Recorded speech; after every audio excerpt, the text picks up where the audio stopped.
जगन्नाथपुर जलाशय जो प्रतापपुर के ग्राम पंचायत जगन्नाथपुर में है। कहा जाता है कि इसका निर्माण करीब 40 साल पहले हुआ था।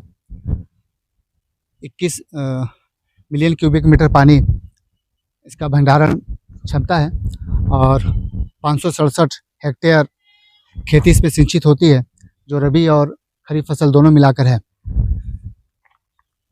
यह बहुउपयोगी है क्योंकि जगन्नाथपुर और मानपुर के सैकड़ों किसान इस बांध से लाभान्वित होते हैं और खेती करके उनकी आर्थिक स्थिति सुदृढ़ होती है।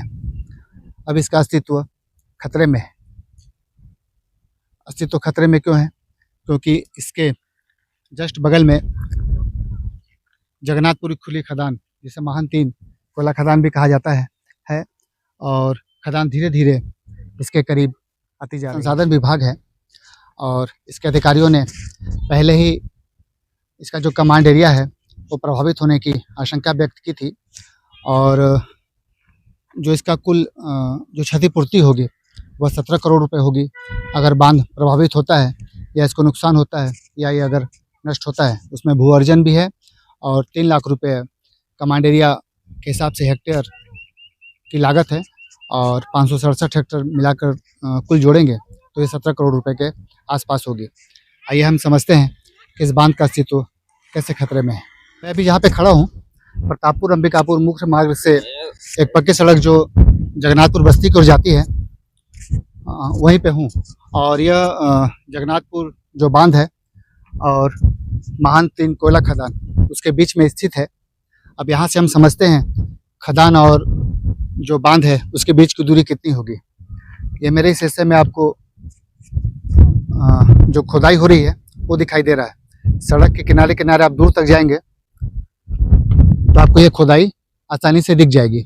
अब यहाँ से और इसके एक हिस्से में जो आपको मेड़ दिखाई दे रहा है वह बांध का मेड़ है। दोनों की दूरी के बीच का आकलन करें तो 400-500 मीटर के आसपास होगी। इसका मतलब ये है कि कोयला खदान जो है बांध की ओर बढ़ रहा है।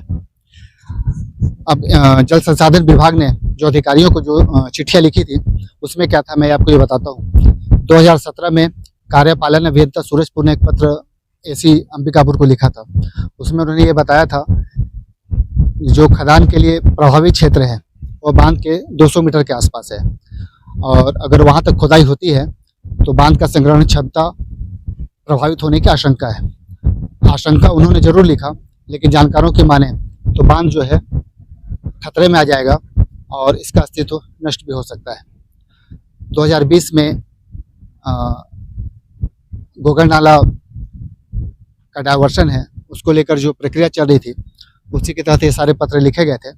2020 में एसी ने अपने अधिकारियों को जो एक पत्र लिखा था उसमें एससीएल के हवाले से इन्होंने बताया था कि जब पहले चरण की खुदाई होगी तो बांध से इसकी दूरी 1600 मीटर होगी।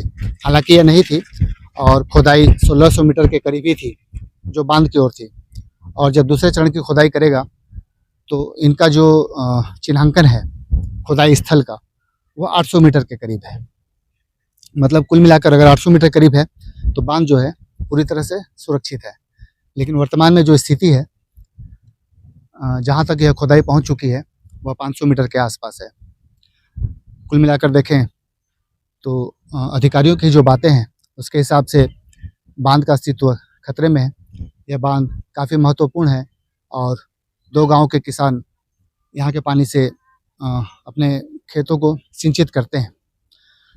सबसे बड़ी बात है कि एससीएल प्रबंधन धीरे धीरे खुदाई करते हुए बांध की ओर बढ़ रहा है, लेकिन अब तक इस तरह की किसी भी विभाग से यह नहीं आई है कि वास्तव में बांध और खदान के बीच की दूरी क्या है। इसे रोकना चाहिए या इसे कंटिन्यू रखना चाहिए, इस तरह के किसी तरह के प्रयास या बातें सामने नहीं आई हैं। फिलहाल इस संबंध में एक वीडियो मैं लेकर आ रहा हूँ। ये दूरी का अंदाज़ा है, हो सकता है कि यह दूरी ज़्यादा भी हो, लेकिन हमने जो स्कूटर या दूसरे माध्यम से नापने की कोशिश की है तो ये 400 से 500 मीटर के आसपास ही होगा। फिलहाल प्रशासन को इसे गंभीरता से लेने की ज़रूरत है ताकि जगन्नाथपुर जलाशय जो है उसका अस्तित्व बचा रह सके।